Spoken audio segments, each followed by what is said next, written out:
Ikhwata al-iman, ndugu zangu katika imani, at-tujjaru yasta'iduna li Ramadhan, wafanya biashara wanajiandaa kwa ajili ya Ramadhani. Wafanya biashara wako mbio kwa sasa katika matayarisho ya kuhusiana na mwezi mtukufu wa Ramadhani. Yule mwenye kuuza kanzu tayari amekwisha kuitayarisha biashara yake ya kanzu. Yule mwenye kuuza habaya, yani mabaibui, tayari ameandaa kwa ajili ya mwezi mtukufu wa Ramadhani. Yule mwenye kuuza tende tayari amejiandaa kwa ajili ya mwezi mtukufu wa Ramadhani. Na yule ambaye mwenye kuuza nguo kwa ajili ya watoto kuvaa siku ya Idi, jambo hili ameliandaa kabla ya mwezi mtukufu wa Ramadhani. Walhawanitu tastaidu li Ramadhan, na maduka vile vile yamejiandaa kwa ajili ya mwezi mtukufu wa Ramadhani. Kila bidhaa ambayo kwamba inatumika kwa wingi ndani ya mwezi mtukufu wa Ramadhani, wenye maduka tayari wamekwisha kuziandaa bidhaa hizo. Walmaqahi walistirahatu tastaidu li Ramadhan, na wale wenye kuuza vinywaji mfano wa juisi, mfano wa changawizi, mfano ya kahawa, tayari na wao wamekwisha kujiandaa kwa ajili ya mwezi mtukufu wa Ramadhani.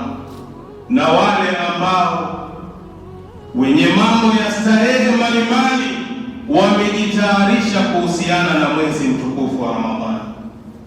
Fahal anta mustaidu li Ramadhani? Na je, wewe ndugu yangu umekwisha kujiandaa kwa ajili ya mwezi mtukufu wa Ramadhani? Ikhwata al-iman, ndugu zangu katika imani, lam yatabaqa illa ayyamun ma'dudat, hazijabaki isipokuwa ni siku ambazo ni chache zinazohesabika, ala fathi abwabil janna, juu ya kufunguliwa milango ya pepo, wa taghliqi abwabin nar, na kufungwa milango ya moto, wa tasfidi shayatin, na kwenda kufungwa wale mashaitani. Fafi hadhihi alayami alqalila, katika hizi siku chache ambazo kwamba zimesalia, istashiru anna amamakum mawsiman adhima, kila mmoja anatakiwa ahisi katika moyo wake, kila mmoja anatakiwa afahamu katika akili yake ya kwamba mbele yetu kuna msimu mkubwa ambao kwamba unaokuja wa Ramadhani.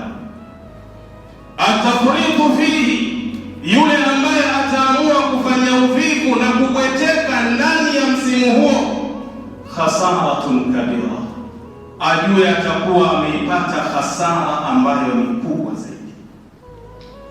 Ikhwata al-iman, ndugu zangu katika imani, al-istidadu li Ramadhana, yani kujiandaa kwa ajili ya mwezi mtukufu wa Ramadhani, inamaanisha istihdara niyati tanafusi fi abwabi alkhairat wal ibadat, ni kuweka kwenye nafsi zetu nia zilizokuwa safi katika kushindana katika mambo ya kheri na mambo ya ibada mbalimbali katika mwezi wa Ramadhani. Kujiandaa kwa ajili ya Ramadhani sio kujiandaa kwa sababu ya vyakula mbalimbali, sio kwa sababu ya kujiandaa na vinywaji mbalimbali. Hapana, unatakiwa uweke nia safi katika moyo wako ya kwamba pindi Allah jalla fi'ala akinijalia mimi nikaweza kuingia ndani ya mwezi mtukufu wa Ramadhani, nia yangu ni kushindana na kupambana na ndugu zangu katika kufanya kheri mbalimbali na kufanya ibada mbalimbali. Qala jalla wa ala fi kitabi, Allah amesema katika kitabu chake, wa fi dhalika falyatanafasil mutanafisun, na katika hayo mambo ya kheri washindane wale ambao kwamba ni wenye kushindana. Kaangalia Suratul Mutaffifin aya nambari 26.